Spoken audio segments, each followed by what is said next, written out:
Good afternoon. Thank you for creating time for us. You are in time for the Lunchtime News. A very warm welcome to the broadcast. My name is Irene Muchuma Odem. On sign language interpretation is Lancer Odingo. Let's interact on all our social media platforms at KBC Channel 1. Our top focus this afternoon, Deputy President Rigathi Gachagua has assured Kenyans that food prices will reduce soon, adding that the government was already working on the measures. Speaking at Kedoa NCPB depot in Kericho County while flagging off a consignment of subsidized fertilizer, the Deputy President said that the government is focused on assisting the farmers. He said all those who registered themselves for subsidized fertilizers will get it at the nearest NCPB depot at 3,500 shillings per 50 kilogram bag. The Principal Secretary of Agriculture, Philip R. Same, noted there is enough fertilizer for all the farmers.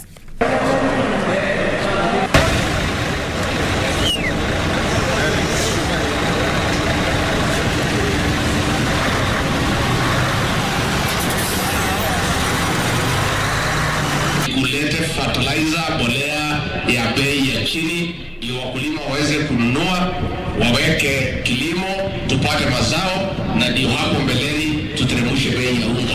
Na hii bei ya unga itakuja kuteremka. Kwa hivyo tungetaka kuuliza wakulima wote, bolea ni 3,500 ya kutosha kila mkulima katika eneo. Ya excellence hapo mbeleni kwa kila mkulima fertilizer mtu anapimiwa. Kwa ile fertilizer nyingi mkulima tajiri ya shamba anapata ni kama fertilizer 50 peke yake. Lakini saa hii kama wewe ni mkulima uko na 500 acres, tunakupatia fertilizer ya 1000 bags ya kutosha hiyo shamba yako yote.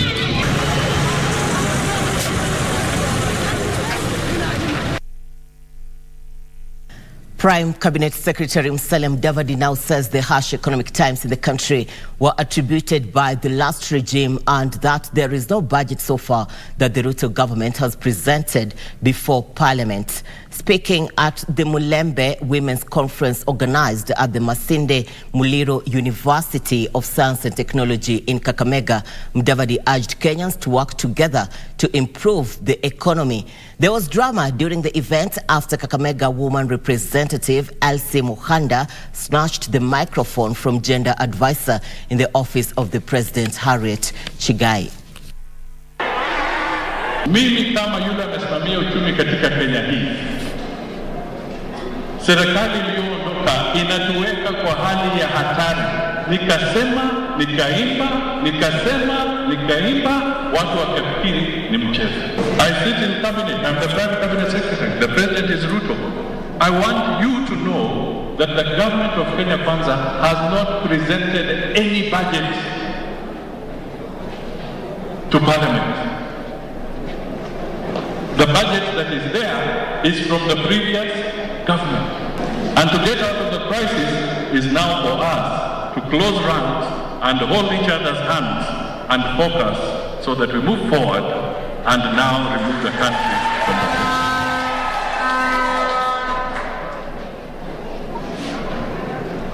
Kama kuna shida vile wametaja ya elimu, kwa sababu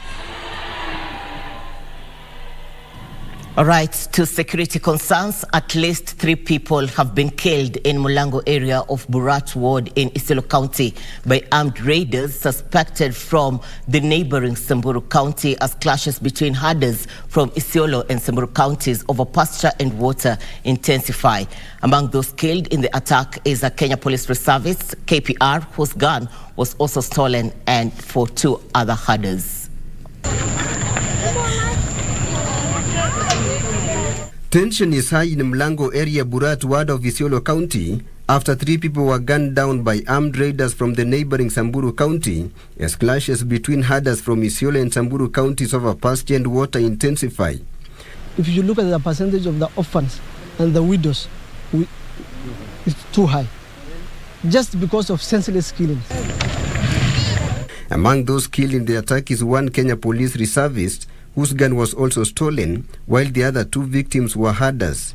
Amri yangu bado ona kitu kama hitu. Mahali kwa serikali kila siku watu 5, watu 6 na hakuna hatia wameshukuliwa. Sisi kaunti ya jirani ya Meru maleto ingi Samburu kwani nakuja kumaliza sisi kwa kaunti yetu. County government tunataka asaidie sisi, Samburu asuluhishe kaunti yao na sisi mali yetu okoe mwenye kujunga. Locals accused the police of what they termed as poor response by security officers. So what we are asking is, kwa nini ile response ambayo tunapatiwa kama jamii ya Wasomali iko chini? Maiti leo ilipatikana saa 2. Tumeshindwa single person officer kwenda pale. It is very shameful that anatoka hapa saa 10. Saa 10. Can you just imagine mtu anaondoka hapa saa 10 kwenda kunichukulia maiti? The residents cited poor network coverage in the area is a major challenge that also impacts response. Improve maneno ya network coverage ya mawasiliano ndio hata shughuli ya response inakuwa ni kwa njia ya rahisi. Mlango area received some rain during the last season, forcing herders from the neighboring county to invade the area for pasture. The 3 bodies will be buried in accordance to Muslim traditions today. Meanwhile, police in Kiambu town have arrested 9 suspects who are luring residents and enticing them into play fake games to either win a t-shirt or phone handset. The arrest was made following complaints from residents who have fallen prey to the conmen, losing valuables and money to the cons. Police in Kiambu are investigating cases of residents losing monies in fake games. 9 suspects who are wooing residents into fake games have been arrested. The arrests were made after a few victims reported the matter to Kiambu police station, where officers acted upon and arrested 9 suspects who are operating with licenses from the county government of Kiambu. Yes, sir. At the same time, another 8 suspects were arrested for vandalism of motor vehicles, confirming the incident at Kiambu police station. Sub-County Police Commander Mohammed Badal said they have been trailing the suspects after outcry from members of the public. Hatutakubali kama sisi watu polisi na tutafanya kazi na wananchi. Tayari hiyo historia ya kuiba magari imesha koma. For the last 1 week hakuna report imeletwa mambo ya magari. Hii namba pale mmeshaona hapa wanafunika naye ili magari yawezionekane. Na nimesema kwamba ukishapaka gari ama kwa hoteli ama kwa bar wanakuja wanapark nyuma ya gari yako ili wajifiche naye. Hizi ndio wanatumia kuvunja hizo magari na wanaweka namba plate isi wasionekane, kama iko na kamera isipatikane kwa hiyo kamera. So huwa wanafunika mbele na nyuma. So far tuko na pikipiki 4 na vijana 8 wameenda kotini na tayari wameenda upande rumand. Hatutakubali sana wanaibiaga watoto ya kist na hatutakubali vitu kama hizo. So watu tuko gangari na tuko macho. The sub-county commander saying officers have completed the investigations and the suspects will appear in court for appropriate charges to be preferred against them. All right, freedom fighters across the country have demanded the release of the remains of Field Marshal Dedan Kimathi. The freedom fighters said among the things they want the current government to do is unravel the mystery of the whereabouts of the remains of Dedan Kimathi and offer him a decent send-off. The freedom fighters, who for a long time have been living in abject poverty due to alleged negligence by past regimes, now want the government to come to their aid. They were speaking during the 66th anniversary of the late freedom fighter at Ruringu Stadium in Nyeru Town. The event was also attended by Nyeri Senator Wahome Wamatinga and his Nyandarua counterpart, John Methu.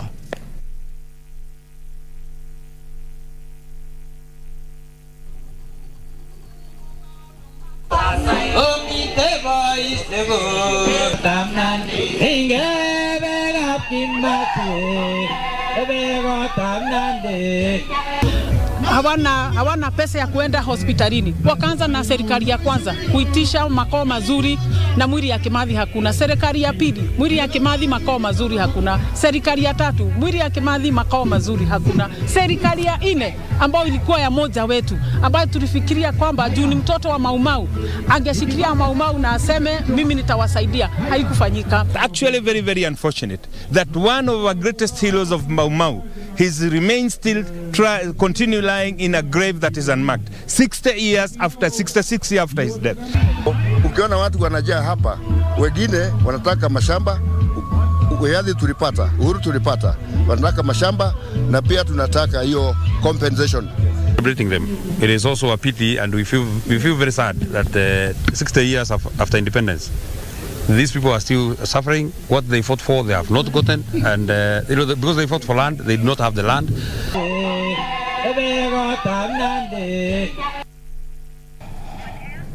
Juakali workers in Oljabet Town, Marmanet ward of Laikipia West constituency have held a peaceful demonstration to protest against what they termed as mistreatment from the leadership of the area. Led by Marmanet Business Community Chair, the workers lamented that the county leadership has been sidelining them in decision-making and also allowing some wealthy individuals to exploit them.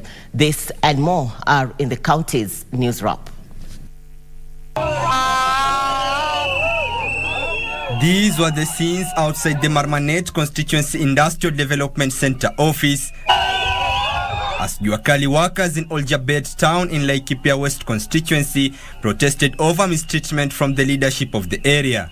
According to one of the workers, the former administration assured that they will get another space to continue working as the town was being upgraded. But that has seemed to be forgotten by the current administration. Mkuu wa hii idara anashindwa. Kwa hivyo kunaonekana kuna kitu hapa ndani. Kunaonekana kuna kitu. Kwa hivyo ningeomba serikali kuu ikuje iamue hii kesi. Hatuwezi tukakubali watoto wetu wananyanyaswa na hawa masonko. In Nyandarua County, plans are underway to help in marketing the county as a tourism destination center. According to the county leadership, the plans are set to help identify key areas of focus and interest to explore the available opportunities for tourism development. And as a government, we are ready. That is why I want to know, ni hoteli gani mtu ameweka kazi hapo ya tourism, alafu barabara ni baya. That's our work. That's our work. We are going to improve those roads, and we are doing it. And in Moranga County, tea farmers allied to 10 factories within the county wants the Kenya Tea Development Agency to reduce some of the management costs in order to increase their earnings. The farmers in the final draft of the management agreement document, which they have submitted to KTDA, wants the tea factories to get more authority to run their operations. We allowed the public participation. The consultant has gone to the factories. He has seen more than 1,000 growers, and he has also interviewed the factory directors. He has interviewed tea buying center committee members. He has gone to KTDA. So we think it's an all-round and a fair document. Elsewhere, youths from 8 counties in the country have been trained on ways to engage their respective county governments on issues that touch on their development. The young people who were engaged in a 3-day training in Nanyuki said that the training will help to improve their contributions in matters that help grow their respective counties.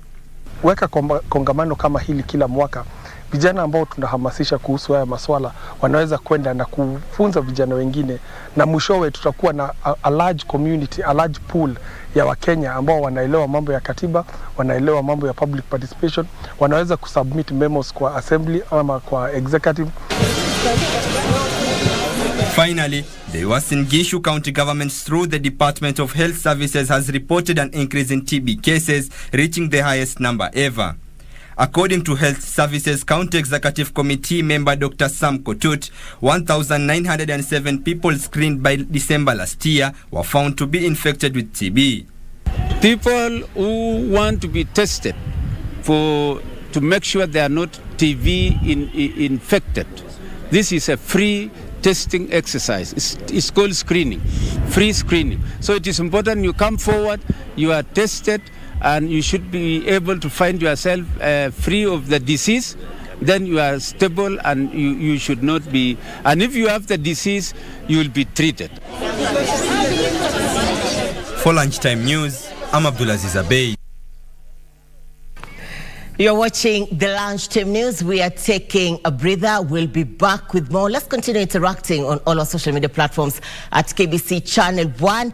On our digital space, we are asking you, Arsenal on the driving seat to win the Premier League. Can they do it? Let's get your reactions, and we'll be able to sample them as we get into the sports news. Stay with us.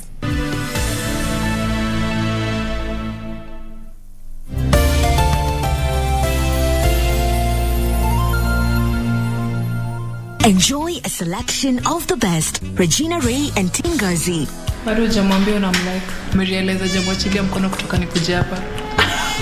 Love blossoms in Mexico with the Trier sisters in Las Bandidas. I beg you, please don't go. I want you to be the happiest man in the world with a woman who appreciates and respects you. An array of music rave. Make me lie when I don't want to. Blues. You are my everything. Two local gems. And we sit to chat with the Diambo. You know, I can't even tell whether you're looking at me, seeing me. With the Louis Vuitton. Classic comedy. Makono too. Mashabiki. Say that again. Enjoy the Divas programming this February only on KBC Channel 1. Kenya's watching.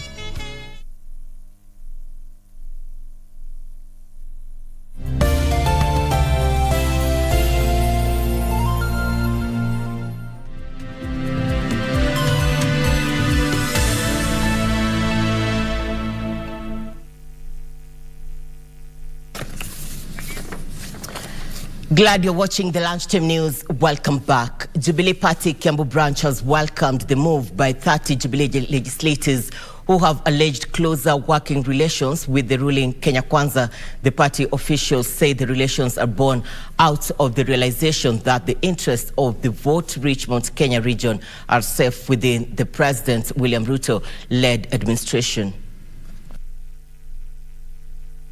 This time around, we want to ask the church, when time comes, we want also to be involved in crowning the new kingpin, Rigathi Gachagua.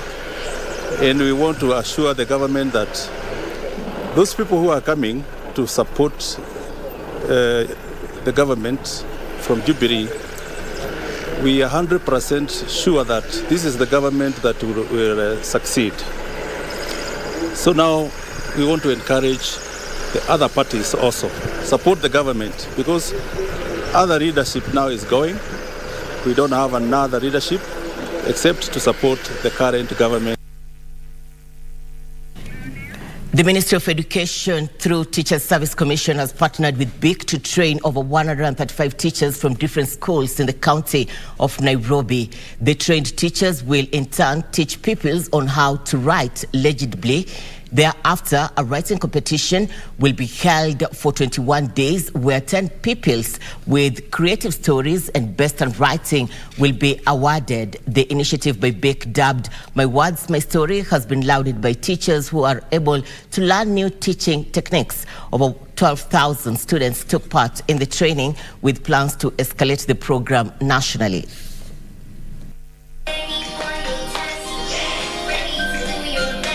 When we realize that bad handwriting promotes negative stigma to students, BIC being the leader in the stationery category, we believe that we have an obligation to promote good handwriting, and that's why we developed this program, which is implemented by the teachers to train the students, because to the student, the teacher is the hero.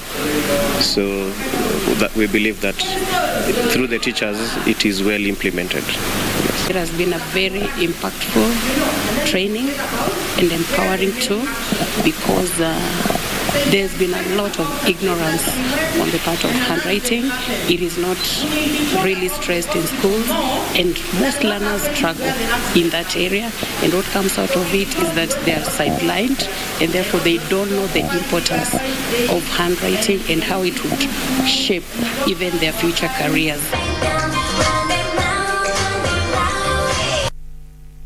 The youth have been urged to invest in the real estate sector so as to reduce youthful enticements and to have some investment in the near future. Speaking during the issuance of title deeds in Thika, Hodari Home CEO Musa Katarina urged the government to continue streamlining the real estate sector to bring sanity and trust in the industry. According to the statistics done in Kenya, the boy child in the country is being left behind in investment in the real estate sector.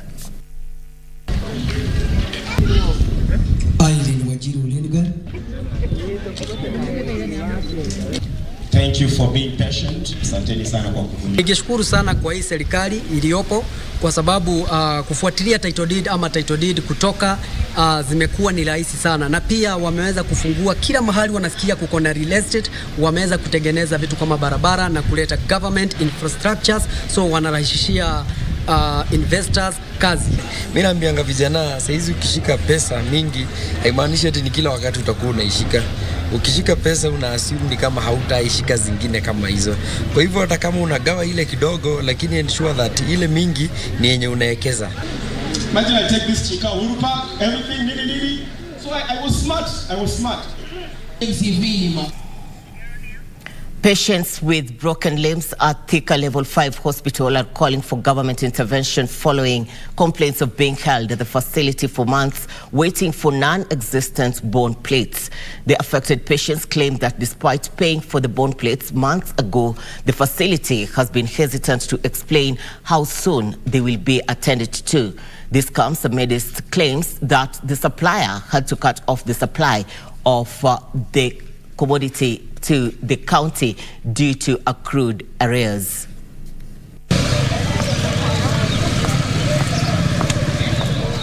A visit to Thika Level 5 Hospital revealed a sorry state of affairs with broken limbs patients lying hopelessly on their beds. We engaged Sospita Kamotho, a patient who broke his leg 3 times and has a disjointed arm after he was involved in a motorcycle accident on January 16th this year, and narrates to us that he has been on pain medication, patiently waiting for the bone plates, which he claims to have paid through the hospital. Hakuna tuseme matibabu yetu nimekuwa nikipokea isipokuwa kuoshwa kidonda. Ofisi na understand chuma zilikuwa zimelipwa, lakini hospitali inasema ati hakuna chuma. So tunakaa hivyo tu tukigoja tu tuone kama pengine wataleta. The situation is not different with Peter Karanja, another patient who says that since December last year, when he was admitted at the facility with assurance that the shipment has been placed, it has been almost 2 months with nothing forthcoming. Tuliambiwa hakuna chuma, kuna procurement, kuna dealer ambaye wana supply. Walisema hajalipo. Watu serikali tuletea chuma huku. Itakuwa imefanya kitu ya maana sana juu bado tunaumia watu wengi sana. The issue has prompted the intervention of Thika Residents Lobby Group led by their chairman Paul Jomo, who termed the situation as shameful. Kujeni muwasaidie watoke hapo na mkuje muwatetee, ndio maana mlichaguliwa. Na tunajua kazi yenu hiyo ndio jukumu lenu. Mfanye kazi ile inawasaidi. Sasa nyinyi na amelipa na mnamuitisha pesa amelipa. Pesa zake zilienda wapi? Na chuma amelipa. Anaambiwa siko kwa meli. Kwani meli inamaliza miezi gapi? This comes barely days after Thika Member of Parliament Alice Nganga gave a 5-day ultimatum to Governor Wamatangi to address the mess at the facility or face mass protest. Opicho Chemtai for Lunchtime News.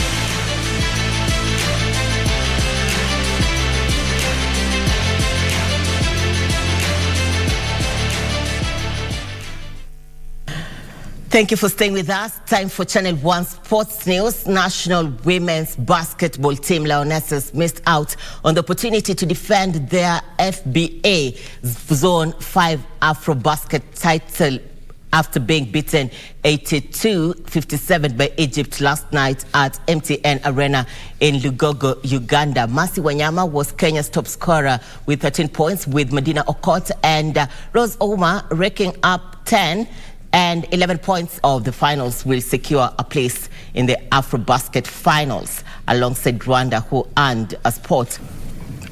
Spanish giants Real Madrid reduced their gap between Barcelona to 5 points after beating Osasuna 2-0 at El Sada Stadia in La Liga match played last night. In Italy, Inter Milan beat Udinese 3-1 at San Siro to record their 15th league of the season. Surprised at the change in the goalkeeper. Chance for Osasuna! Federico Valverde and Marco Asensio beat Villarreal 4-2 to move to the 8th position in the La Liga table standings. In Italy, Argentine forward Lautaro Martinez was on target as Inter Milan beat Udinese 3-1.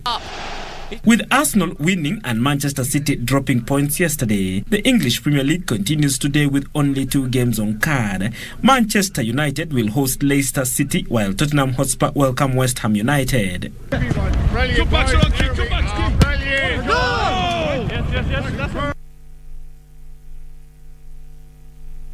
All right, that report by Buckley Feather brings us to the end of Channel 1 Lunchtime News with an ask you, will Arsenal make it to the top? And Arsenal fans have actually flocked our digital space. They are in support, say why not? They are at the top of the league with the game in hand. Gunners, that is Baba Ted and John Kamau, you say they might get the cup. Paul Odongo, you are saying last time they said Arsenal will never be above Man City again. Now what is happening? With a lot of question marks. Thank you for your time. We've come to the end of this broadcast. For more details on Just Add News and many more, do log on to www.kbc.co.ke. My name is Irene Muchuma Odim. My co-anchor on sign language interpretation is Lancer Odingo. On behalf of the entire team, good afternoon.